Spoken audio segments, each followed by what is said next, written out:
So ano muna tayo, no? Leak test tayo ng radiator. So ito ay pure distilled water muna ang ilalagay natin para malaman natin kung nagbabawas.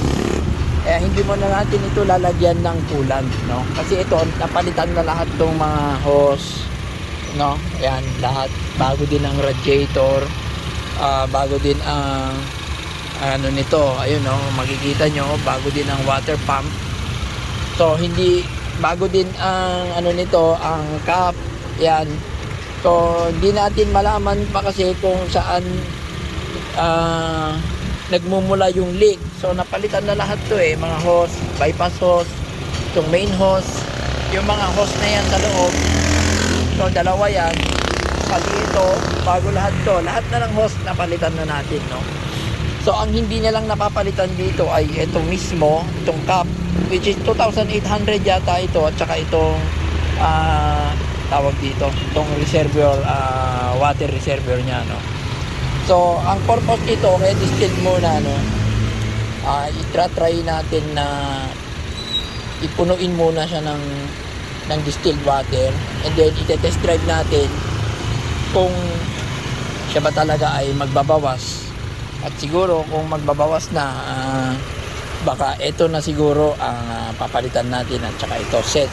Yan, yung dalawang yan. Kasi hindi rin naman kasi pwedeng may leak din itong ito. Wala din dapat ano to, singaw, no? Kaya ito, tinetest natin. Punuin muna natin ng distill. Boston, ganyan naman yung radiator ko, oh. Pinupuno ko muna ng distill bago ko lagyan ng kwan. Ayan, bumaba.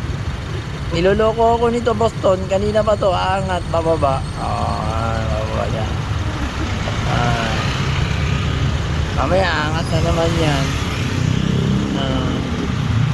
May hangin pa Pinalda ko muna ng distill. Di ko kasi malagyan muna ng coolant kasi parang nagbabawas pero iganto ko daw para punong-puno pag wala ng bubbles, at saka daw yun punong-puno na. Ewan ko, nagbabawas pa rin naman ng nakaraan, kaya ito igaganto ko muna. Baka hindi kasi punong-puno talaga yung laman ng radiator, pero distilled water to. Ayan, pang test. Tama lang ba yung ginagawa ko, Boston? Naman yung pan niya. Ayan, yung radiator, yung ayan, umiikot siya. Walang aircon yan, umiikot. Pag mainit na yung makina niya, ikot siya. Tapos makamatay. Ayan. Kapag ganun na may mga bula-bula na yung radiator ninyo, ang ibig sabihin nun, may pressure na siya, no? So sira na itong head gasket. So ito lang ang solusyon dyan. Palitan nyo ito.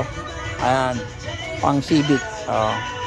Pag yung napalitan nyo na lahat ng hose, lahat na ng chinek nyo bago radiator nyo at nagbabawas pa rin ng tubig, ang problema na po ay itong head gasket ninyo, no? Ito po yung nasa gitna. Hindi po ito yung sa top cover, head gasket, ito sa baba, ito sa may gitna ito. So madali lang ito, babaklasin lang yun, papatong lang ito. So tandaan nyo po yung mga ninyo, pag naglilik at napalitan lahat ng hose at radiator, at ganoon pa rin nagbabawas, napalitan na rin ng radiator cap, ito na po ang problema. Pag gaya po nung sa video ko kanina na makikita ninyo, bumubula po yung aking tubig, kasi pinang testing ko lang yon. So lumabas sa aming base sa aming kwan ay ito na po ang sira. Yan, Honda Civic.